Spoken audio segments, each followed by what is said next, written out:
സ്വപ്ന സുരേഷിന്റെ സ്ഥാനത്ത് സരിത ഉണ്ടായിരുന്നപ്പോഴുണ്ടായ കോലാഹലങ്ങൾ സംസ്ഥാനം കണ്ടതാണ്. പോലീസ് കസ്റ്റഡിയിലിരിക്കെ സോളാർ കേസ് പ്രതി ലൈംഗിക പീഡനം ആരോപിച്ച് എഴുതിയെന്ന് പറയപ്പെടുന്ന 25 പേജുള്ള കത്തിലെ അവസാന 4 പേജുകളാണ് ഉമ്മൻചാണ്ടിക്കെതിരെ ഉപയോഗിച്ചത്.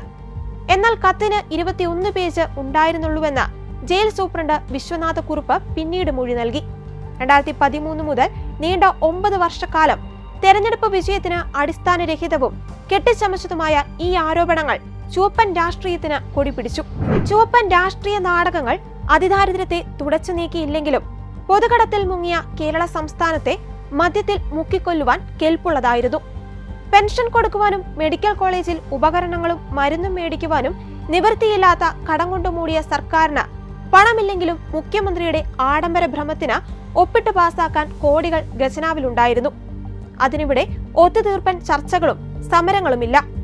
രണ്ടാം ഭരണം പൂർത്തിയാക്കുന്ന പിണറായി സർക്കാർ 414 ദിവസം സമരം ചെയ്ത മുനമ്പത്തെ 610 കുടുംബങ്ങളുടെ നീതിക്ക് വേണ്ടിയുള്ള പോരാട്ടത്തെയും കുപ്പിയിലടച്ചതിന് ജനം സാക്ഷിയായി. ആ പഞ്ചായത്തിലൊരു പ്രസിഡന്റ് ഉണ്ടായിട്ട് ഇതുവരെ തിരിഞ്ഞു നോക്കാത്ത സമരത്തിൽ പന്തലഴിക്കുവാൻ പ്രചരണ ചൂടിലും മന്ത്രിമാർ എത്തിയിട്ടുണ്ടെങ്കിൽ തിരഞ്ഞെടുപ്പിൽ ഈ ചെറുത്തുനിൽപ്പ് നിർണായകമാകുമെന്ന ബോധ്യം കൊണ്ടാകണം.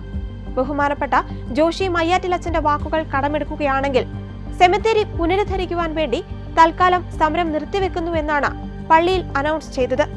അങ്ങനെയെങ്കിൽ 2 LDF മന്ത്രിമാരും ഒരു LDF MLAയും അവിടെ എത്തിയത് സെമിത്തേരി ശരിയാക്കാനായിരുന്നു എന്ന് വേണം കരുതാൻ. തിരഞ്ഞെടുപ്പ് അടുക്കുമ്പോൾ ചിലർ ലോലിപോപ്പുമായി വരും. ആ ചതിയിൽ മുനമ്പവും വീണുപോയ എന്ന സംശയത്തിലാണ് മുനമ്പം പ്രദേശവാസികൾ.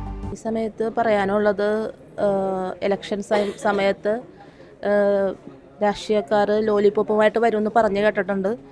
ആ ലോലിപോപ്പിൽ നമ്മൾ മയങ്ങിയോന്നൊരു സംശയം. അപ്പോൾ ഒത്തിരി വേദനയോടെ തന്നെയാണ് ഈ സമരപ്പന്തലിരിക്കുന്നത്. ഇന്നിവിടെ സമരം താൽക്കാലികമായിട്ട് നിർത്തുകയാണെന്ന് അറിഞ്ഞു. കേരളത്തിലെ ജനങ്ങൾ ഒന്നടങ്കം നമ്മുടെ കൂടെ നിന്നൊരു സമരമായിരുന്നു ഇത്. അപ്പോൾ ഒത്തിരി നാൾ ഇവിടെ നിന്ന ഒരു അംഗം എന്ന നിലയിൽ ഒത്തിരി വേദനയോടെയാണ് ഇന്ന് നിൽക്കുന്നത്. കാരണം നീതിക്ക് വേണ്ടിയിട്ടുള്ളൊരു സമരമായിരുന്നു. മുനമ്പം തോറ്റാൽ ഭാരതം തോൽക്കുമെന്നാണ് ഞങ്ങൾ പറഞ്ഞിരുന്നത്.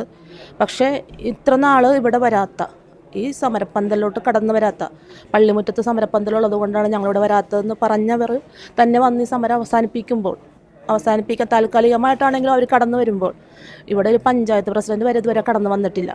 അപ്പോൾ ഈ ഇലക്ഷൻ നാടകത്തിൽ നമ്മൾ വീണു എന്നൊരു സംശയം, ഒരു ഇന്ത്യൻ പൗരൻ എന്ന നിലയിൽ എനിക്ക് തോന്നിയൊരു സംശയം, ഇത്ര നാളും ഈ സമരത്തിന് നിന്നത് ഒരു വ്യക്തി എന്ന നിലയിൽ തോന്നിയൊരു സംശയം.